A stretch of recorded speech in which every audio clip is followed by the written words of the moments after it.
amount of warning time you can expect is 6 or 7 seconds. As big as a 15 megaton city killer nuclear bomb. If we ever announce that there is one that's going to hit, and we don't have an answer to what are you going to do about it, you're going to have public panic. It's only a matter of time before the next big one hits us. Technology is available today so that when the Earth is in fact threatened by an asteroid, we can move it out of the way so that it doesn't hit the Earth.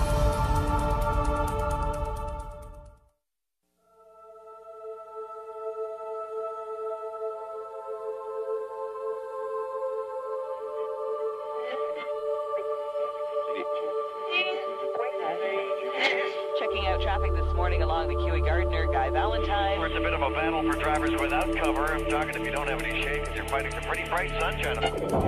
Also caution on Highway 7 going east and northbound Don Valley Parkway on the ramp to eastbound 401.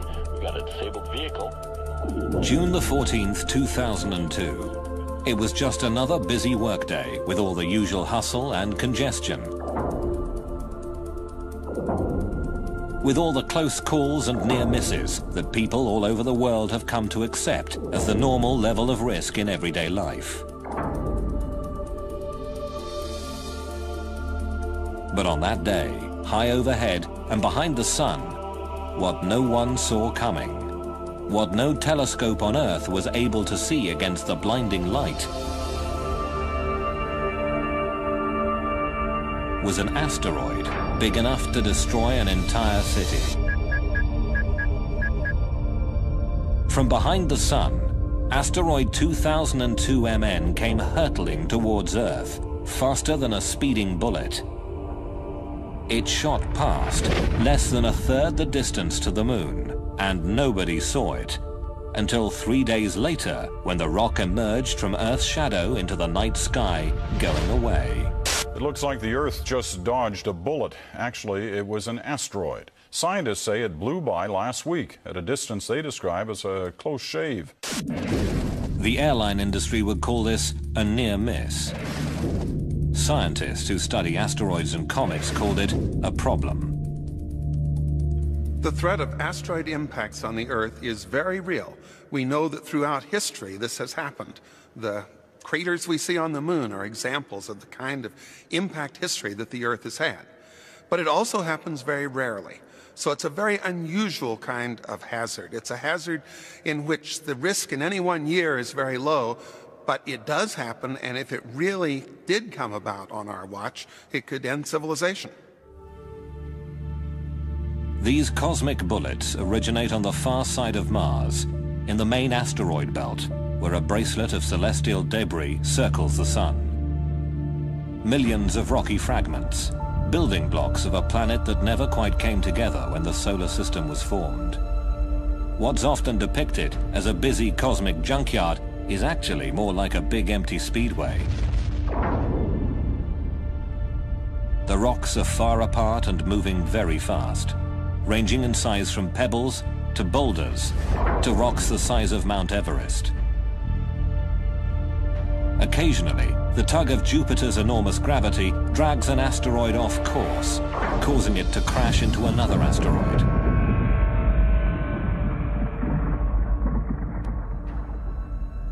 Some veer away into new orbits that cross the paths of Mars, Earth, Venus or Mercury. Another ring of debris called the Oort cloud is the source of most comets, which are big, rocky ice balls that orbit the sun and cross the paths of the inner planets.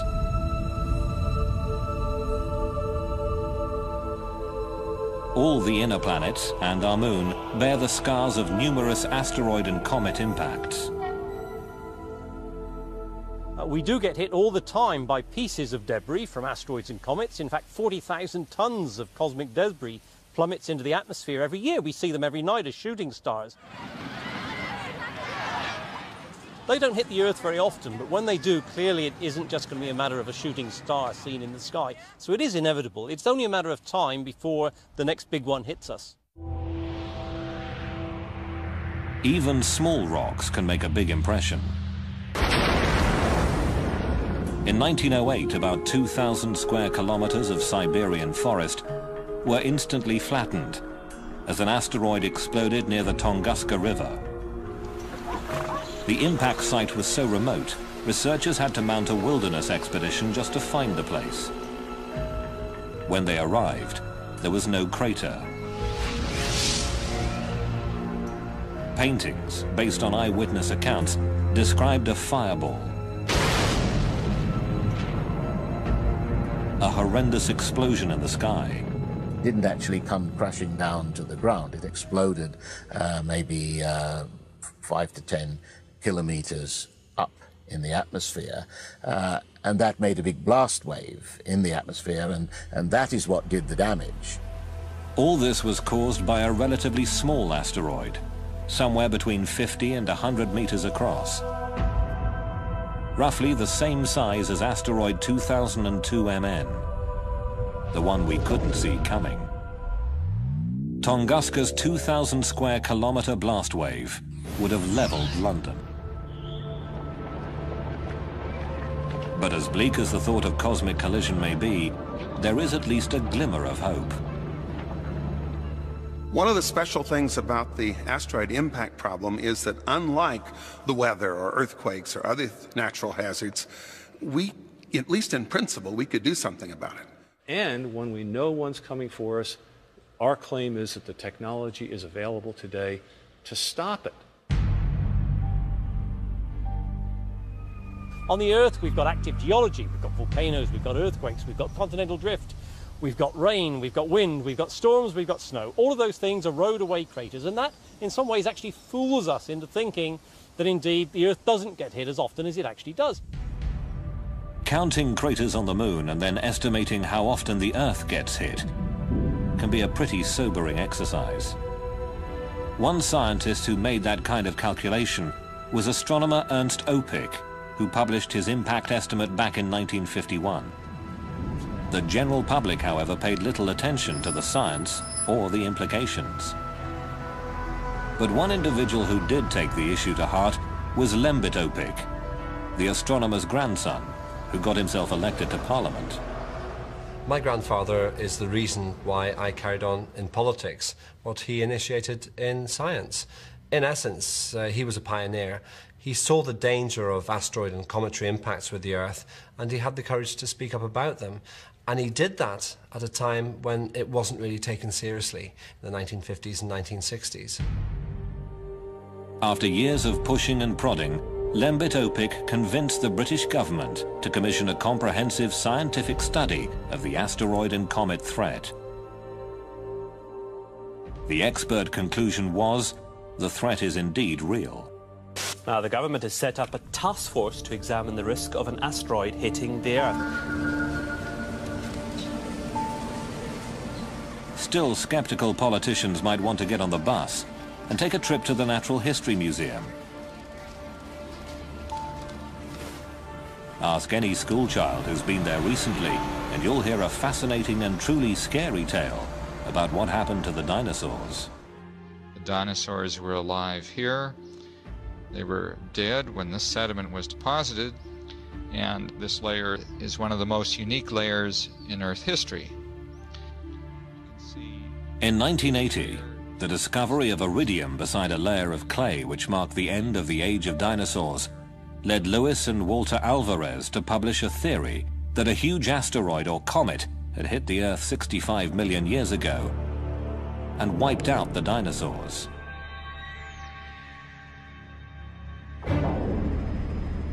But for this concept to be confirmed, there had to be a crater. There may be tons of dinosaur bones in these dry canyons, but where on earth was the big crater? Just the kind of mystery a budding young scientist would love to solve. When I went back to... Off the coast of Mexico's Yucatan Peninsula, Dr. Alan Hildebrand investigated a huge gravity anomaly discovered by oil drillers back in the 1950s. Put that together with a semicircular magnetic anomaly, and you get a massive crater, 180 kilometers across, near a little village called Chicxulub Pueblo. Most of the crater is underwater now. Erosion and continental drift have covered the visible evidence. But 65 million years ago, This was ground zero. This object would have fallen through the atmosphere in just a few seconds. Just going through the sky, it would have been brighter than the sun. As soon as it contacts the surface of the shallow sea and Chicxulub, of course, it starts propagating the shock wave down into the planet, and it keeps pushing into the planet, and it only gets stopped maybe about 30 kilometers down. The pressure wave would have traveled around the entire planet in the atmosphere. You could have heard the impact on the other side of the planet. The giant impact fireball rising out of the hole, it would have risen, say, 10,000 kilometers above the surface of the planet. Near the impact site, it would have been so hot, it would have evaporated the clouds and been hot enough to make the forest, even a green forest, begin to burn. For Alan Hildebrand, finding that crater pretty much clinched the argument. Planet Earth had been all but sterilized by a rock the size of Mount Everest. 3/4 of the species of large animal life went extinct. We have made the case. We've got the qualitative information and we've got the statistics to show that there is a very serious risk. If you wanted to save planet Earth from cosmic disaster, where would you find people with all the right stuff to do the job? Well, Houston, Texas might be a good place to start looking. This town has that rarest of breeds, the space cowboy. Houston is home to NASA's Johnson Space Center, where rocket science is a way of life and astronauts learn their trade. If you could roll me 90, then go down. I'll come in on my side. Behind a swimming pool big enough to swallow an apartment block, you'll find a small research lab, where the rocket engine of the future is being built and bench tested.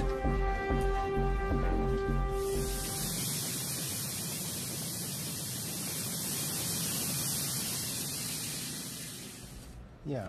Mm-hmm. Very nice. Question is, how big is the plasma going to go from here to here? Dr. Franklin Chang Diaz is one of the lead researchers, as well as an astronaut with 7 shuttle missions under his belt. And in fact, there was a time in one of my flights where we got hit by very tiny micro meteorites, perhaps, or some sort of orbital debris, which made little tiny dents or little craters in the windows of the shuttle. Well, that tube is welded. Yeah, I did it. You already welded it. Yeah, I did it. First-hand experience with rocks in space gave birth to a new idea and a dual purpose to Chang Diaz's work here. His rocket engine has been developed for long-distance missions to Mars, or as far away as the icy moons of Jupiter. But it could also be used to push a dangerous asteroid out of harm's way. I am concerned enough to think that we need to not waste time arguing about it as to whether it's real or not. I think we need to move ahead and do the demonstration, because even if this is a threat which has a very low probability, all it takes is one, and we are history. But before we can send a spacecraft chasing after a rogue asteroid, we have to know where to look for it. In the American West, if you drive across the desert to the White Sands Missile Range in southern New Mexico, you'll find the most powerful and effective asteroid hunter on Earth. Scientists here have tested everything from rockets to the very first atomic bomb.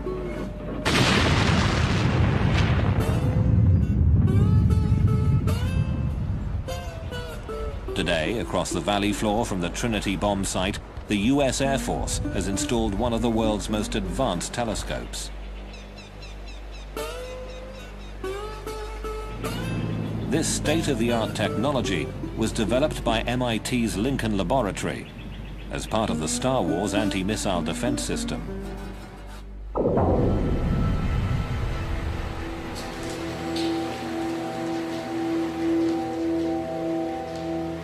These may not be the world's biggest telescopes, but they clearly are the best when it comes to finding deadly rocks in space.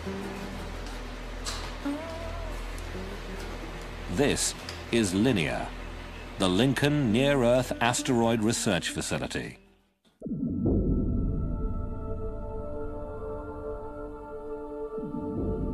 On a given night when we scan the sky with this, we'll find perhaps 10 to 12,000 moving objects in the sky. Now, most of those are main belt asteroids and as such don't represent any danger to Earth. But on the other hand, something like half of those will be brand new discoveries, and buried in there will be 1 or 2 near-Earth objects. Because the Earth rotates, the sky is always moving overhead. To get a clear picture of an asteroid, you have to make the sky stop moving. And you do that with a telescope that can track or follow the stars. This way, you can take time-lapse pictures that isolate the blur of fast-moving asteroids against a crystal-clear sky. It then records these pictures like a TV camera on a computer chip that has 20 times more detail than the picture you're now watching. The linear computer deletes previously known stars and planets, leaving a less cluttered time-lapse sequence of the new discoveries. At the end of each night shift, LINEAR's thousands of new discoveries are emailed to the International Astronomical Union's Minor Planet Center at Harvard University. A team of only 3 scientists must cope with the avalanche of new sightings, searching for potentially hazardous asteroids or comets. Computers make a rough calculation of an asteroid's orbit, but it's up to Brian Marsden to estimate the level of risk. They may be reporting 50 or 60,000 observations from one night, and it takes a while to get through that. But so we look first at the fast movers and see if there's anything interesting there. H is equal to sine delta. We do sometimes get close to 70 or 80,000 observations a day, almost 1 per second. There are some days when we effectively have 1 observation per second. Even with fast computers, Marsden's team can make only a preliminary calculation of each asteroid's orbit. 5 shots in one night cover only a tiny segment of an asteroid's orbital path. You can't solve for the orbit completely from that, but the fact that you're seeing motion over a half an hour or an hour, something like that, does allow us to get a partial solution for the orbit. Refining the orbit gets complicated. When 2002 MN shot past, its trajectory was warped by Earth gravity, and scientists at NASA's Jet Propulsion Laboratory in Pasadena, California, had to add that to their calculations. Here's an animation I put together of the asteroid last year, which was discovered after it passed by the Earth. An elite team of mathematicians and celestial mechanics is now working full-time on a computerized warning system. Our orbit animation, you can see how when it returns out to the asteroid belt, the close approach to the Earth has changed its orbit, and it's no longer returning to the same place it started. Because 2002 MN will circle around the Sun and come past us again, the NASA Orbital Mechanics team will have to adjust the calculation in order to know whether it will ever pose a danger to Earth at some point in the future. So here we've zoomed in on the Earth-Moon system and we're looking down. You can see how close it came to the Earth. It went over the top. And how you can actually even see the bend in the trajectory. So it's a great example of how a close approach to the Earth, or in fact any planet, can be used to, or can change, significantly change in orbit.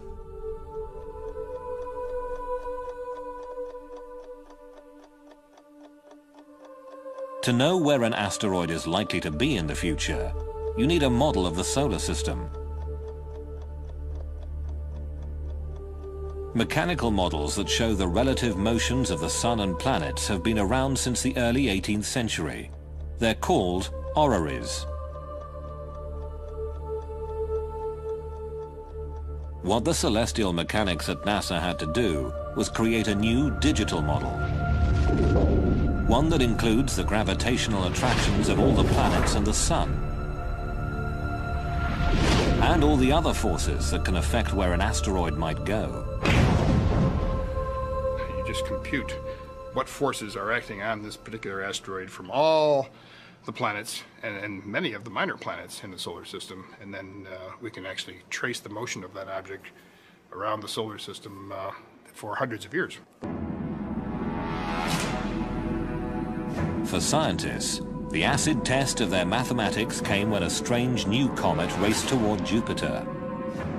A stream of cosmic bullets that would shock and amaze millions here on Earth.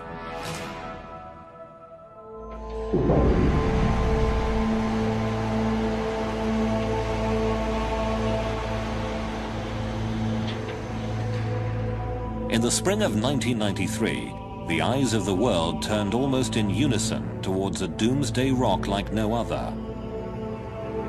From the far side of the solar system, it flew in a death spiral toward the largest planet. Gene Schumacher, his wife Carolyn, and their colleague David Levy had discovered an odd-looking streak of light that turned out to be a fractured comet. 21 large chunks of icy rock and cosmic dust heading towards Jupiter.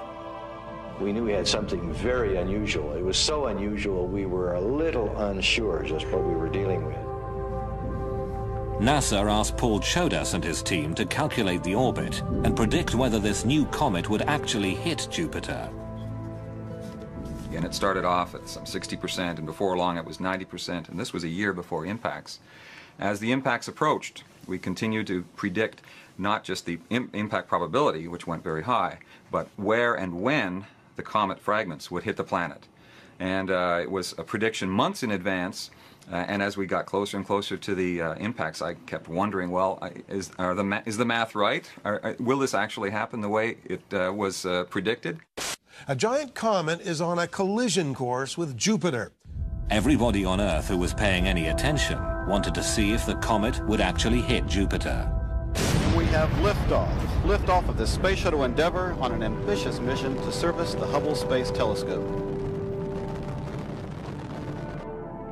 NASA's Hubble Space Telescope set its sights on the planet, and the pictures of what happened next were truly stunning. Right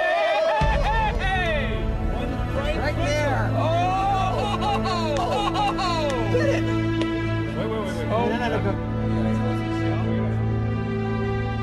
And then the impacts occurred. We were within minutes of getting the right answer on the time of impact, and the location of impact turned out to be just right.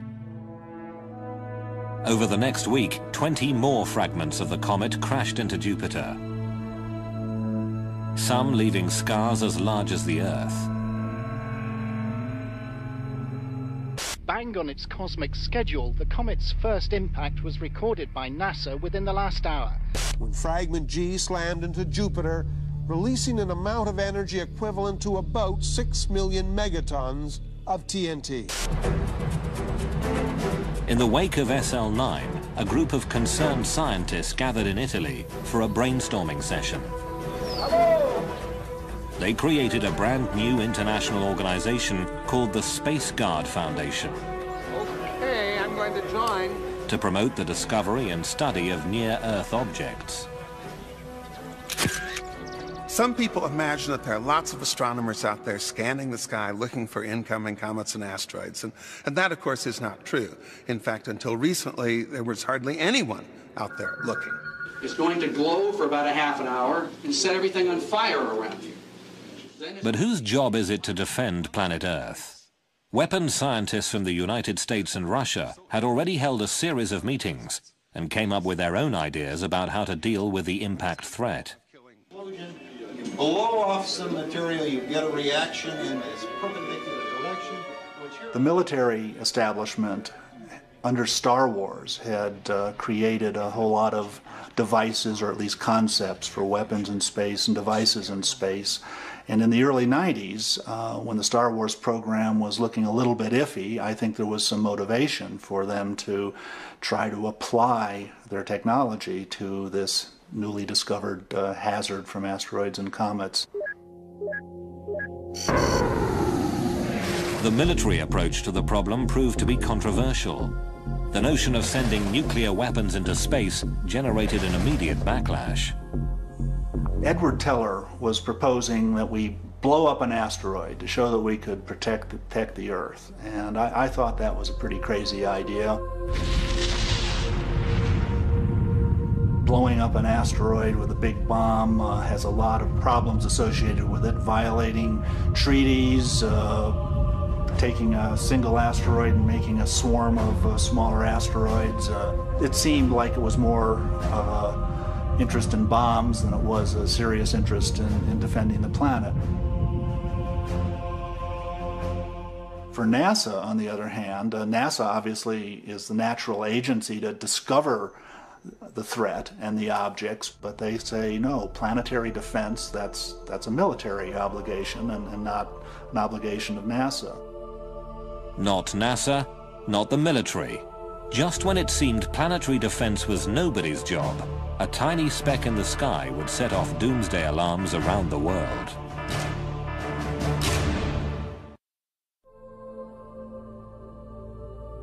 On a winter's night, the 6th of December 1997, a dim streak of light moving through the constellation Cancer was captured by a telescope in the Arizona desert. Big enough to destroy civilization as we know it, asteroid 1997 XF11 seemed to be heading towards Earth. The initial sighting by the Kitt Peak Observatory in Tucson, Arizona, was relayed to the Minor Planet Center at Harvard University in Cambridge, where a computer made the first rough calculation of the orbit. They were pretty sure it would miss the Earth on this pass, but it would be coming round again, and it looked like there could be a problem in 30 years. There were indications of close approach to the Earth in 2028. That was about 45,000 kilometers, which really was rather close. With only a handful of sightings, the orbit calculation remained very rough. It was hard to tell where this rock was going.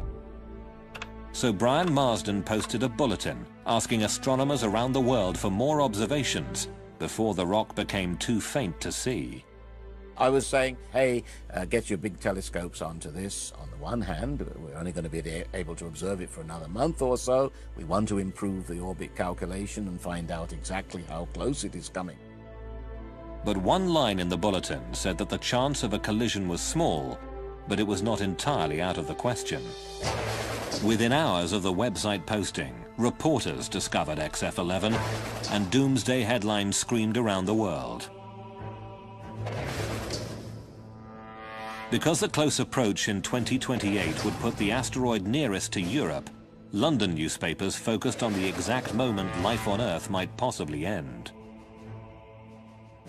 Pictures of it on the internet show it as a tiny moving blob. Scientists have calculated its path in the year 2028. Watch very carefully. September, October the 28th, the two coalesce. But at NASA's Jet Propulsion Laboratory in California, the orbital dynamics team thought there must be some mistake. Asteroid's orbit was affected by the... To my great surprise, when we ran our software, it said that the probability of impact of this particular asteroid in 30 years was essentially 0. As it turned out, the end-of-the-world asteroid would miss the Earth. That big rock in space posed no threat after all. A frantic hunt through the archives at NASA had turned up photographs of XF11 taken 8 years earlier. And as soon as those were placed into the orbit determination process, they confirmed the fact that there was no chance that it could hit the Earth in 30 years. The public at large was not understanding uncertainty in this. They wanted an immediate answer. Is it going to hit us or not? But people were paying attention. One side effect of the false alarm was that public and political awareness of the threat had been raised. 2 months after XF-11, new hearings were held in Washington and NASA was told to speed up the science of asteroid detection. Finally, it seemed, there was a political will to do something. Congress gave NASA a 10-year deadline to search the skies and get a fix on the largest of the doomsday rocks. They called it the Space Guard Survey. While astronomers geared up to search the skies, Hollywood was going into overdrive. I would go to every dinner party and I would say, are you aware what would happen if a comet was actually on a collision course with the Earth? Oscar-winning screenwriter Bruce Joel Rubin was hard at work on the remake of a sci-fi classic. The new film, called Deep Impact, would be a Steven Spielberg production. High on a mountaintop, an army of scientists work desperately to build this giant rocket, this modern Noah's Ark to carry a few picked survivors of our doomed civilization. I think the thing that was hardest for me was the realization that people would have to be chosen to survive. Let's take the ship away from them! Come on! Probably a very, very small percentage of human beings would be left on the Earth able to survive something of the intensity of the comet that hit and destroyed the dinosaurs. So I felt making this movie is not just a mission to tell a good story, it's to change minds. It's to let people go, this is something real. This can happen to us. This movie is a wake-up call. It's not just a Hollywood movie, it is pointing at you.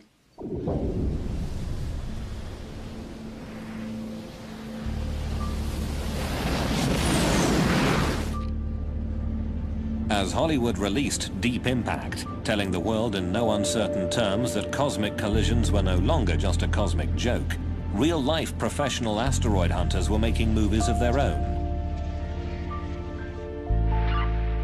But instead of using cameras, they worked with delayed Doppler radar.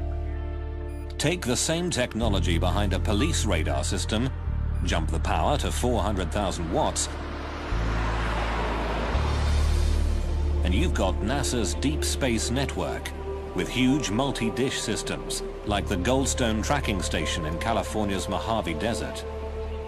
This is the main room of the pedestal of DSS-14. The first time radar astronomer Stephen Ostro bounced a signal off a rock in space, a wobbling blot of pixelated data bounced back. What looks like digital gibberish spoke volumes to Steve Ostro. Radar really does three things at once. One, it works at long wavelengths, so you're sensitive to structure on large scales and metal concentration. The other is you can make pictures. And you can't do this from the ground in any other way. You make pictures of objects, and then we take a sequence of pictures, and we go through a computational process to produce the 3D models. That's the second thing. The third thing is that it makes very precise measurements of distance and speed. When the 1,000-foot radar dish at Arecibo in Puerto Rico bounced a beam off an asteroid called Castalia, the data was translated into a 3D computer model. The very first radar movie showed how Castalia spins and revealed that it was actually two massive chunks of rock held together by weak gravity. Every time they made the trip to Goldstone for a new radar target, Ostro and his team were like kids reaching into a box of chocolates. They never really knew just what they would find.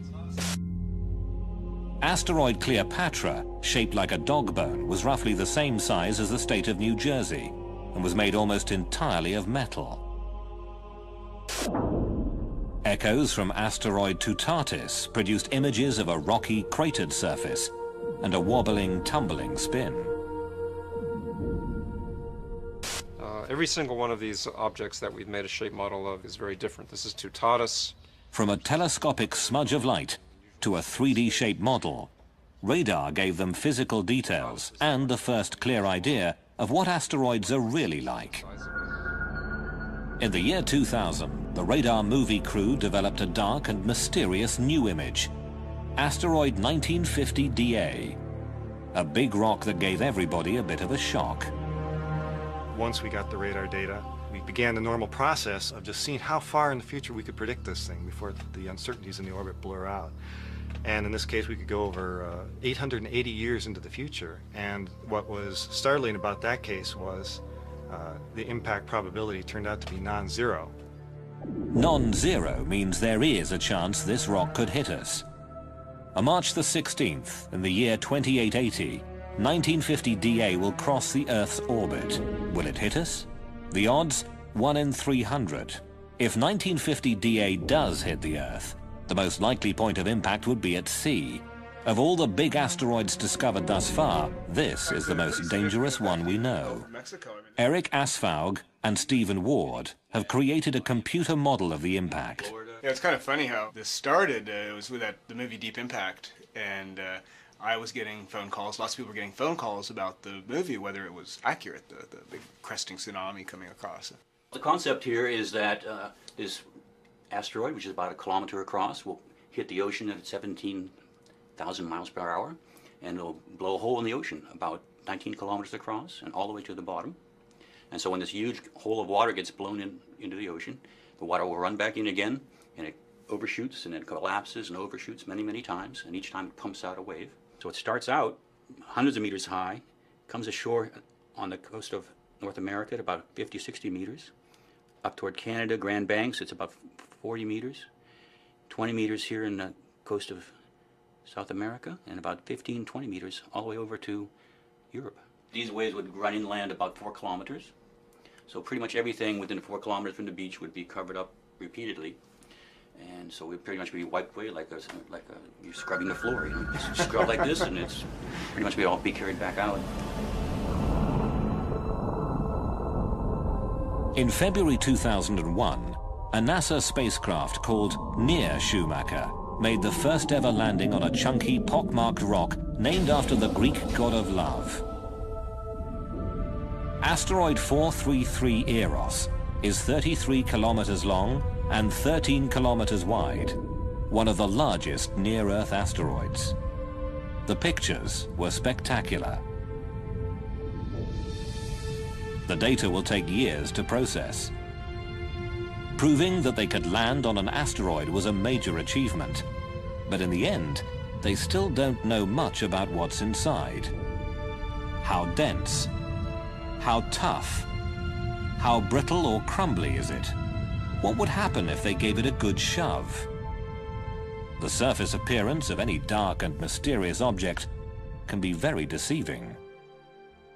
So these two spheres, as far as I can tell, have exactly the same mass, the same compressibility, the same color. If I were a spacecraft orbiting these and these were asteroids, I'd be very hard-pressed to tell which was which. Yet, if I dropped them from a height, and only one of them bounces, really illustrates the fact that one of these responds elastically and one of these responds like a lump of clay. And it's critical to really go and find out what's inside before we even start thinking about moving these things around. When a 3D model of the asteroid Castellia got smacked in a computer simulation, a problem occurred. An impact with the same energy as the Hiroshima bomb turned Castellia into a pile of rubble, but did not deflect its trajectory in any significant way.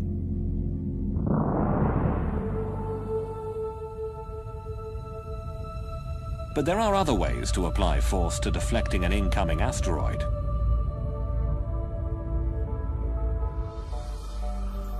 Using the power of the sun to push dangerous rocks out of the way may not be so far-fetched after all.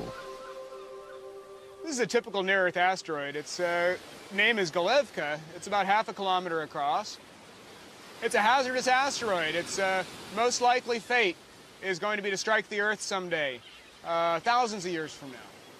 Modern-day researchers like Eric Asfaug say the idea of a giant orbital magnifying glass to burn space rocks could work. You create a vapor plume in one direction, and that starts the asteroid moving in the other.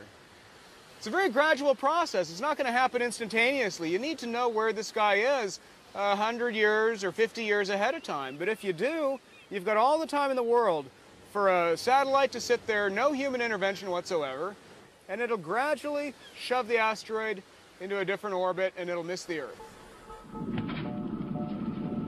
Some of the technology to do this already exists.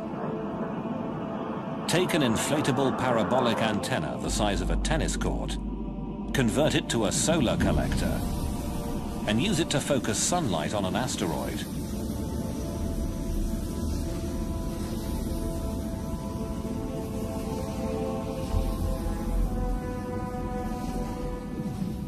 The Russians have built and are testing a giant sail that captures the minute pressure of sunlight.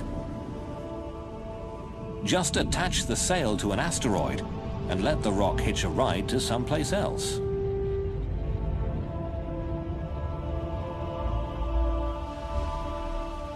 But using the sun to save the Earth means waiting for nature to do the work. If we don't see an asteroid until the last minute, solar power would be too little, too late. A nuclear electric plasma engine could push an asteroid out of harm's way. The rocket technology at this NASA lab in Houston, Texas, could provide the power for a space tugboat. A group of astronauts and aerospace engineers is designing the B612 mission to prove that asteroid deflection can be done with existing technology. These are rockets that have very tiny amounts of thrust, but they are so frugal in the use of propellant that we can keep the rocket going for periods of the orders of a year. Building a better rocket engine is only the first step. Figuring out how to latch on to an asteroid, point it in the right direction, and push without losing control is the really tricky part. After years of research, NASA finally had it, the first complete draft of a plan, a demonstration mission, to save the planet.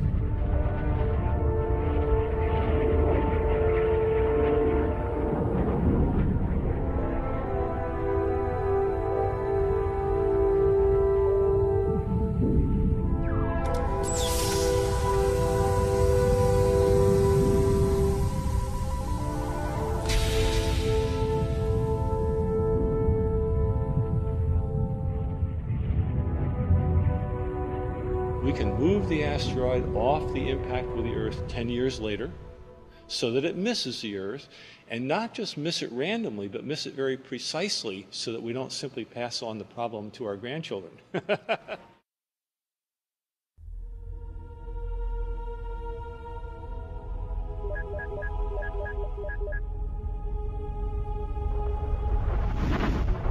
Midway through 2003, the Space Guard survey had reached the halfway point. A little more than half of the kilometer-sized near-Earth asteroids had been located, and the news was mostly good. For the 60% that we have already found, I can tell you that there is not a single one that poses a danger. For the 40% that we have not yet found, I can tell you nothing. One could hit tomorrow. Not very likely, but until we've found them and cataloged them, we won't know. But finding the really big asteroids, those 1 kilometer monster rocks capable of ending human civilization, is only the first part of the challenge. There are an estimated 50,000 smaller asteroids that are big enough to cause tidal waves or destroy vast regions of the Earth.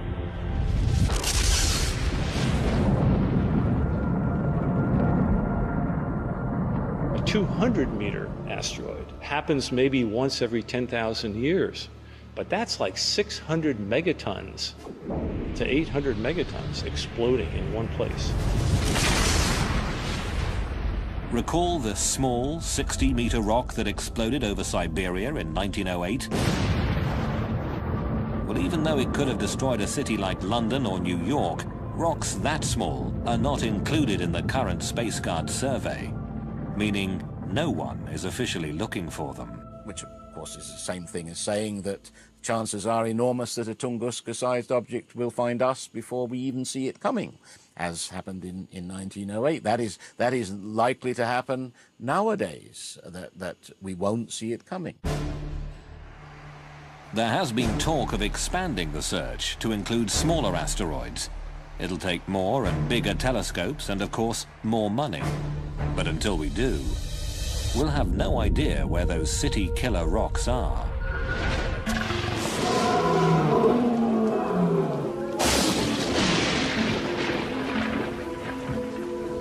Evolution on Earth has proceeded in part because every so often a global catastrophe comes along, pushes the reset button, and new things happen.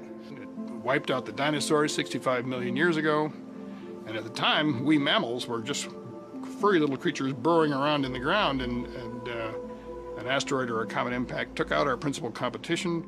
I guess we are saying implicitly, if not explicitly, that we want to do away with that natural cycle. We've had enough evolution. We like ourselves on the top of the ladder. And we can do something which will change cosmic evolution from this point forward in terms of life on Earth. Dinosaurs ruled the Earth until a big rock wiped them out. The question is, will another rock do the same to humanity? Let's get a couple good pictures here. Humans are the first species with the potential to block a doomsday rock and switch off the evolutionary reset button. People very often say, look, you're just a doomsayer. You think that these awful things are going to happen. I'm not that way at all. I'm entirely optimistic. The way in which I view asteroids and comets and the possibility of them hitting the Earth is that it's a great challenge. Thank goodness we've realized the hazard and the danger before the next one happens. It's given us time, we hope, to do something about it. Scientists can study the sky and find the dangerous rocks ahead of time. Astronomers can do the math and predict the orbits. People have the desire and the right stuff to do the job. There's a whole new field of science that could give humanity an option the dinosaurs never had.